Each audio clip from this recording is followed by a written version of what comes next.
Thank you for being here today, and I want to give a special thank you to our panelists joining us today to help shine a light on the attack Governor DeSantis has launched against our voting rights and on the culture of fear he's created in what is supposed to be the flagship public university of our state, the University of Florida. As you're aware, this summer, despite claiming to have undergone one of the safest and secure elections in our history, Governor DeSantis and his cronies contradicted themselves by baselessly pushing through legislation to essentially silence our ability to make our voices heard at the ballot box. DeSantis' new law reduces the number of hours that ballot drop boxes can be available to voters. And this week, he went as far as to say that he didn't think Florida should have drop boxes at all. Making his stand on easy and safe ways for Floridians to participate in our democracy clear, this governor continues to use his power to diminish access for voters of color, working families who are reliant on after-hour drop boxes. He continues to push for efforts to make it harder, not easier, for folks to receive a mail-in ballot in the first place, despite the fact that we continue to face a public health crisis and that his own party activity takes advantage of voting by mail and drop boxes for whatever it's worth. Let's be clear. The governor knows what he's doing.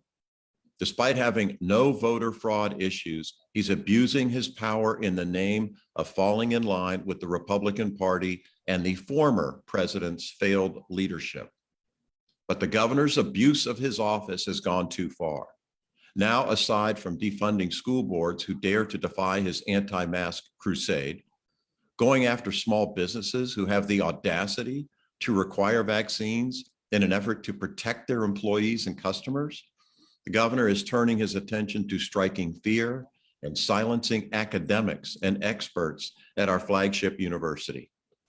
The governor will sit here and claim he had no role in the university's choice to bar 3 professors, although that number is growing, from serving as expert witnesses in the lawsuit against his voting rights legislation.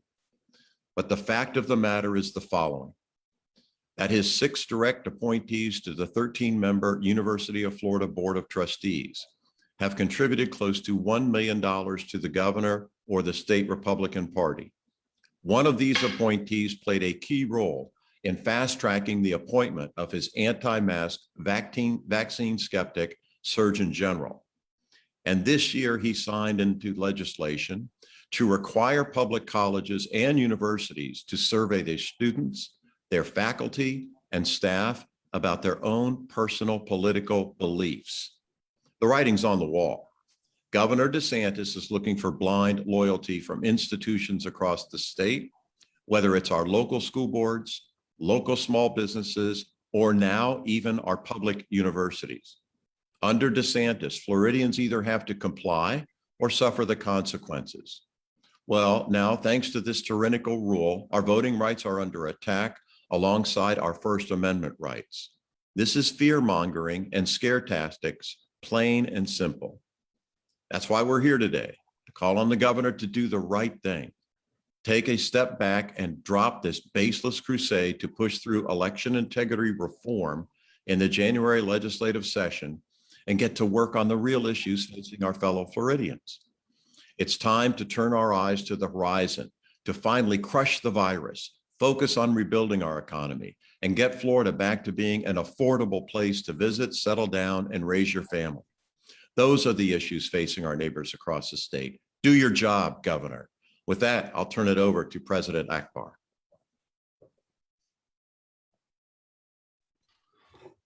Thank you, Governor Crist, and thank you for allowing the NAACP to participate in this press conference on these very pressing issues. Again, my name is Mutaki Akbar. I'm the president of the Tallahassee branch of the NAACP. Thurgood Marshall is quoted as saying, "Today's Constitution is a realistic document of freedom only because of several corrective amendments. Those amendments speak to a sense of democracy, speak to a sense of decency and fairness that I and other Blacks cherish." I am sure that Justice Marshall had the 15th Amendment in mind as one of the many amendments he was referring to. It is clear as day that this governor of Florida, specifically, and the Republican Party in general, sees the Black vote as a threat. They have realized that the voices that have sat on the sidelines for so long are now in the game. We are not only in the game, but we are now changing the game. In response, our governor and the Republican Party are trying to change the rules of the game to silence our voices. This is not democracy. What we expect to see soon is that this is also not constitutional. The NAACP will continue to implore the governor to stop standing in the way of democracy and to stop changing the rules to silence our voices. We'll now pass to Mr. Barack to give his remarks. Morning. My name is Ryan Barrick, and since 2008, I've been actively involved in voter protection efforts in Pinellas County. I've attended logic and accuracy testing and canvassing board meetings for virtually every statewide race during that time. I've watched them test the machines, review signatures, open ballots, run them through the scanners, and conduct recounts. Oftentimes, I'm joined by Republican lawyers who see the same things I do. Sometimes the candidates I support win, sometimes the candidate I support loses. But what I have seen is that our elections are open, free, and fair. Vote by mail works. Drop-off boxes work. Early voting works. They increase participation and they cost less. Governor DeSantis' proposals are a waste of time and money when we have real problems facing our state. But it goes beyond that. What Governor DeSantis is doing by lying and stating that there are problems that do not exist is actually damaging our democracy. The silliness needs to stop. I'm disappointed with this continued focus on something that doesn't exist, and I call upon Governor DeSantis to stop the silliness. I'm now going to pass it to Commissioner Ariola, who's going to give some remarks. Thank you. And I really wish that we weren't here having to defend the very obvious, academic freedom. As a commissioner in Gainesville, the last week has been pretty harrowing for our city. Friends, professors, students, administrators, nobody knows what's going to happen next. That's what happens when you create a culture of fear and a culture of silence at a public university.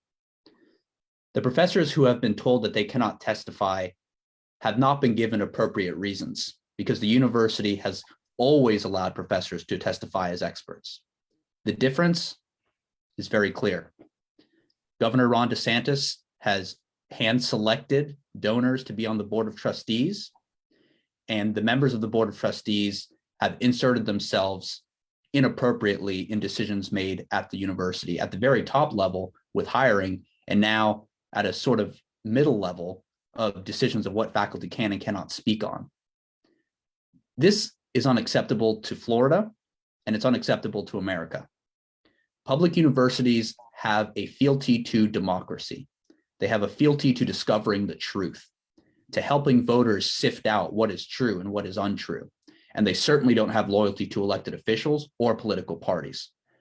But Governor Ron DeSantis doesn't believe that. And in the years that he has been governor, I've been very disappointed in our flagship university. But I want to be clear about something. We don't have to accept this as a status quo. Everyday people, professors, students, citizens alike, can stand up, they can demand better, and they can ask our university officials to change their minds and to allow free speech and academic freedom to once again be the touchstone of the University of Florida and all universities in America.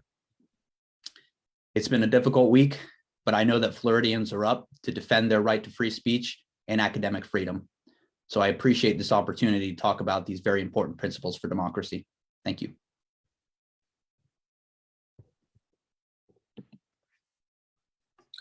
Good morning, everyone. My name is Brian Mara, and I am the political director for the University of Florida College Democrats. As a UF student as well, I'm a third-year student here at the University of Florida. I'm very disappointed over the past week, as Commissioner Ariola said.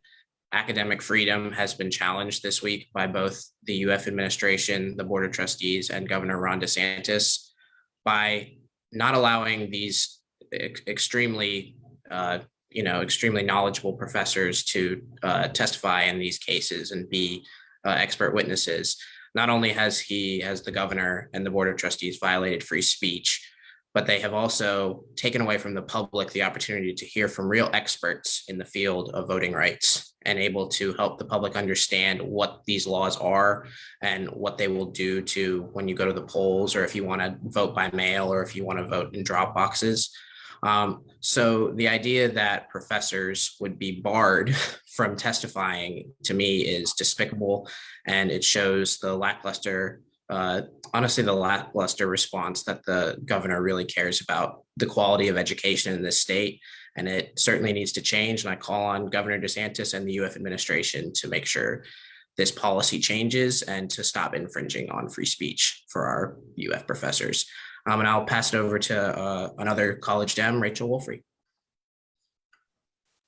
Hi, everyone. My name is Rachel. I am also a third-year student, and I'm the Public Relations Director for UF College Democrats. I think it's honestly ironic. I'm a student at a top 5 public university, and you would think that I should feel nothing but pride attending the University of Florida. And yet lately, honestly, all I'm really feeling is shame. I mean, knowing that we have a president of our university and his administration that are more inclined to prioritize the interests of the governor, Governor DeSantis, and Florida partisan politics at the expense of mistreating its own professors. I just think it's absolutely disgraceful. And Professor McDonald, one of the initial professors that originally came forward and announced that he was barred from giving his expert witness testimony, is actually one of my professors. And I know for a fact that he has been in close to, if not even more than 100 court cases nationwide, giving his expert witness testimony and things related to election law and voting rights. And I know he would be an absolute asset in the current case against SB 90.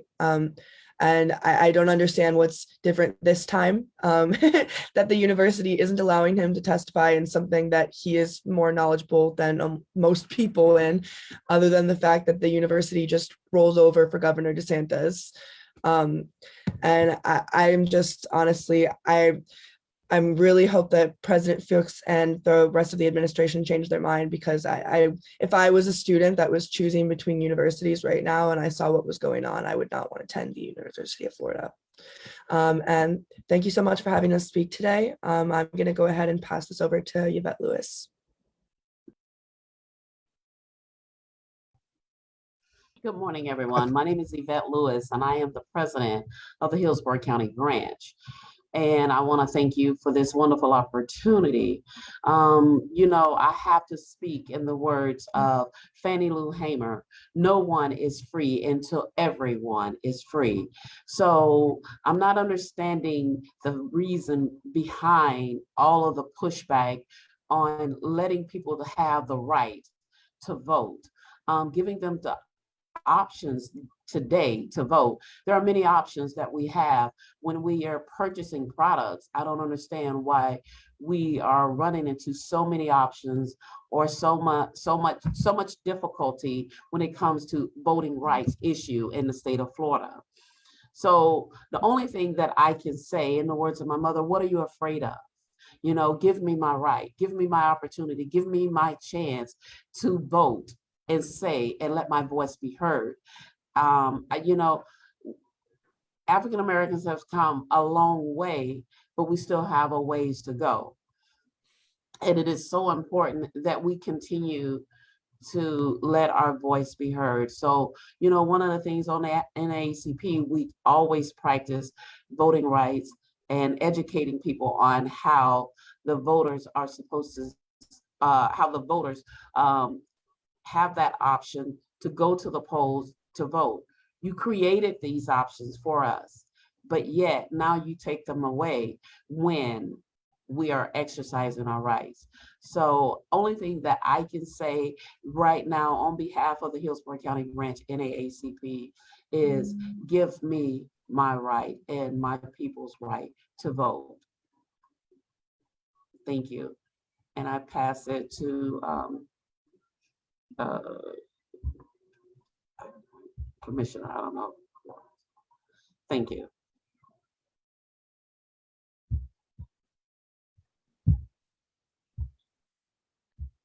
Thank you, Yvette, for your words. I believe that was our last speaker. Now, members of the media, we have an opportunity to ask Congressman Crist and the panelists a few questions. So if you have any questions, please feel free to send a message in the chat box with your name and outlet, and you will be called upon at the appropriate time.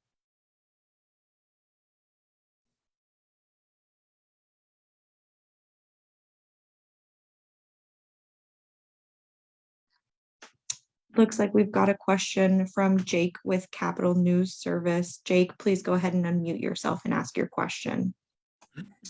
Hey, Congressman Crist, I have an off-topic question. Was hoping to get your reaction to the governor's press conference yesterday afternoon. Some of the new things he was calling for in the special session, including paying for the fines that private businesses may face under the new OSHA rule, and also his announcement of the lawsuit. What are your thoughts on the OSHA rule, and what are your thoughts on some of the new calls that he's made at the legislature? Well, the OSHA rule is designed to keep people safe. And, you know, why this guy, the governor, continues to want to stand in the way of public safety is beyond my comprehension. He won't advocate vaccines. He won't advocate mask wearing. He won't let local school districts determine what's best for the students in their classroom or the teachers that are there. You know, he just seems to be the anti-safety governor. And I find it appalling. I find it irresponsible. I find it grossly political on his part to go down this rabbit hole of extreme right politics, and Trumpism is disgraceful. It really is. And it's not in the best interest of the people of Florida. I think he is only concerned about what's in the best interest of his political future in the Republican Party and a presidential nomination in 2024. And that's as clear as the nose on your face. I mean, he's forgotten us. You know, he really has forgotten Floridians. He certainly is forgetting the University of Florida, one of our great universities in our country, let alone our state, and embarrassing them in such a way to, you know, have censorship be the rule of the day at a great university like the University of Florida. It's, you know, I could go on, but, and you know, new things that he wants to bring about in the legislative session to make it even more difficult for people to vote. It would be funny, but it's not. And what it is he's anti-democracy. I mean, you know, they throw names at Democratic, you know, public servants like they did at Joe Biden during the presidential race in South Florida last year. You know, this guy is anti-democracy. I don't know how else to put it. You know, he wants to make it harder for his constituents to vote, you know, and it looks like based on the color of their skin, that's prejudice and that's anti-democracy. It is appalling, just appalling. That's what I think of it. Just as a quick follow-up, do you believe that this new OSHA rule is constitutional? Can the president require almost 100 million Americans to get vaccinated or take a COVID test every week or lose their job? I certainly think so. I mean, you know, look, what are we trying to do here? What is the president trying to achieve? He's trying to save lives. Okay, that's a pretty admirable goal. And the governor seems to be on the other side of this coin. And that's appalling. And so whatever is at the disposal of the president to have to override governors like Ron DeSantis or Abbott or whoever they may be, he needs to exercise that authority to do it. So I applaud the president and what he's doing through OSHA. I think it's the right thing to do. You know, we've lost 60,000 of our fellow Floridians. That's more than the Americans we lost in the Vietnam War. And we're one state. I mean, it's, you know, when you put these things in perspective and you kind of sit back and pause and take a breath and realize what's happened to Florida. You know, throughout the summer, we were #1 in infections. We were #1 in hospitalizations. Sadly, we were #1 in death. You know, whenever there's a spike, we're at the top, you know, and that's not a good place to be. And the governor's complicit in those rankings for the state of Florida. We need to change. We need to change. Thank you, Congressman. Sure. Thank you, Jake, for your question. Our next question comes from Jacob with Florida Politics. Jacob, please feel free to unmute yourself and ask your question of the panelists. Yes, I wanted to ask, the governor said today in a speech just a half hour before this press conference that registrations for Republican voters have now exceeded Democratic voter registrations in Florida for the first time. Especially talking about voter access, I wanted to ask you about what the path is forward for the party and how things got to this place and what it means in the coming election. How you're going to deal with that fact in the next election.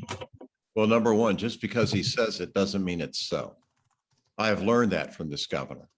You know, he makes statements all the time that you guys fact check him on, and thank God you do so. And half the stuff he puts out is dead wrong. And so I will not take him at his word on this. We'll research it and see if he's accurate. But I'm not concerned about, you know, what he has to say. What I'm concerned about is the people of the state of Florida